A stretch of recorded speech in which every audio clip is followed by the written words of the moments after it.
Are you all ready to open a can of worms? I think this one is very important in terms of how we talk about Buddhism. And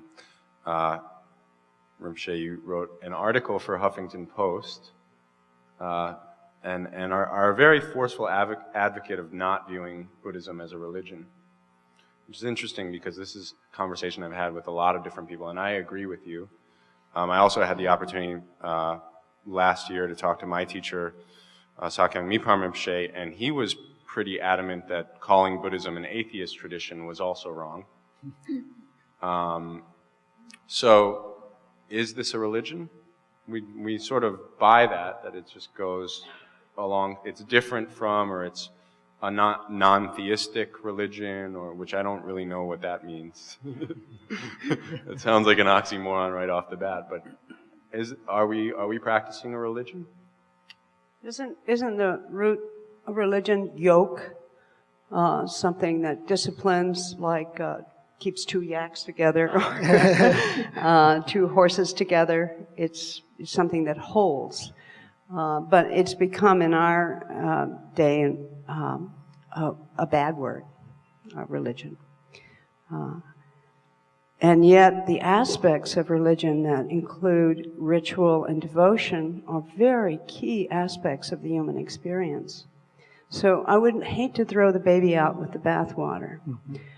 If people don't want us to use the R word, then we won't. R word. We always say it's a way of life, and that's what we say in Zen. It's not a religion, it's a way of life. It's a way to live with others in the world. And yet, there are, if there's anyone here with a degree in divinity or something like that, you might argue that devotion, bowing, which feels really good to me, it's a practice that's good for me. Is that a religious practice, or is that a personal, devotional, ritual practice?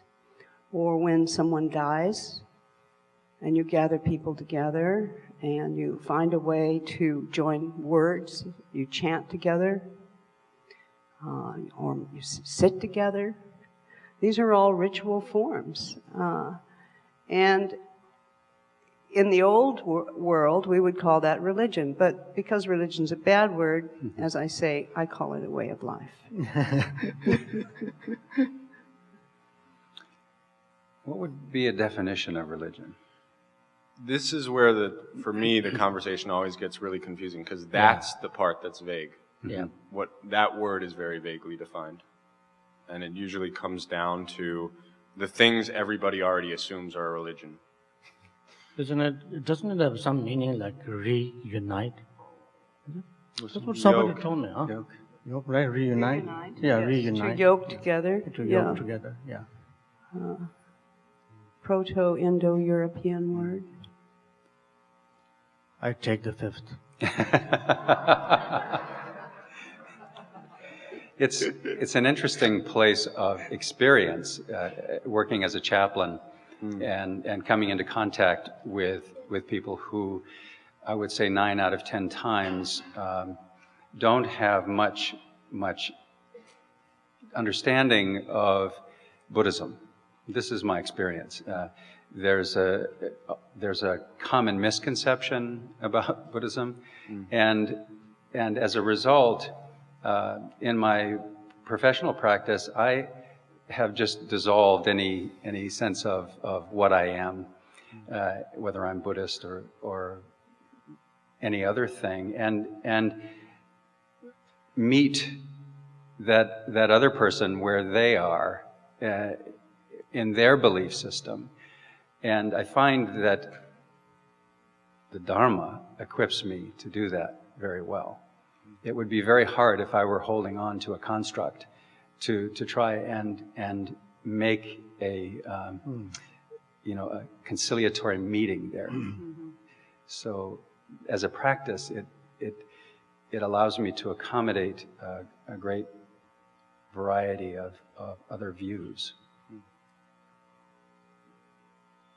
That's an excellent point, I think. I think this is an important marketing question, actually. Because I was talking to Rinpoche about the idea of lowest hanging fruit. Mm-hmm. Everybody is familiar with that. Like, what's the easiest to reach, or who are the people who might get interested in a Dharma practice who aren't already interested? And I was talking, my father's here, and you were a child of the 60s, child of the 70s. Were any of you guys looking for religion when you got into the Dharma? Were you like, I need a new religion? So I think that's I was reading an article that the fastest growing group of Americans are called the nuns. N-O-N-E-S. Which means that when asked what their religion is, they say none. Right, so that's in the future the largest growing group. Now, is that an atheist group? Are they anti-religion? Who knows? But it's definitely seems to be the largest growing group. So if we call this religion, it seems like you miss those people, and then it seems like you also miss people who already have a religion, right, who could potentially make a lot of use of mindfulness practice, and who can't use compassion meditation, and who is the truth of interdependence not relevant to. Mm-hmm. So it seems like when you call it a religion in the West, you limit the group of people who might get interested in it to this very small group of people who aren't so into the religion they grew up with, but aren't opposed to religion in general. It seems to me like a very small group of people. Mm-hmm. So that's my thought on that.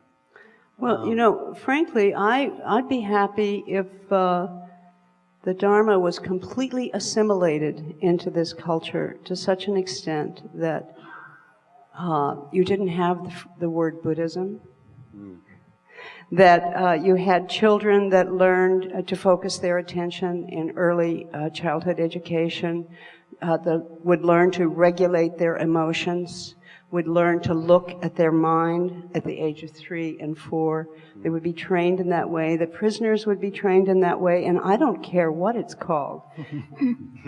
Yes. I mean, to me, that would be like 100 years from now. I would love to see that everywhere. What I consider the heart of the matter, of what we, you know, I may be clinging to some things right now.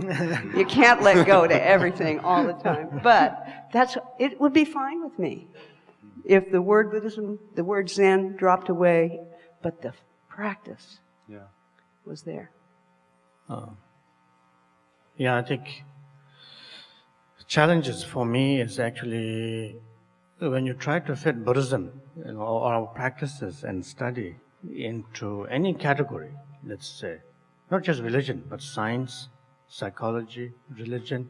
If you try to, you know, categorize Dharma or Buddhist teachings, I find it very challenging because I can't really categorize in any particular group, right? It's not really a science, as we call what is, you know, material science.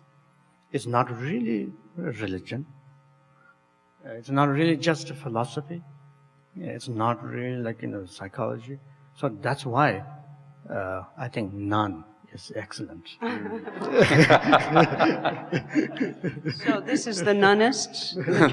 Yes, nonist. Nonism? Nonism.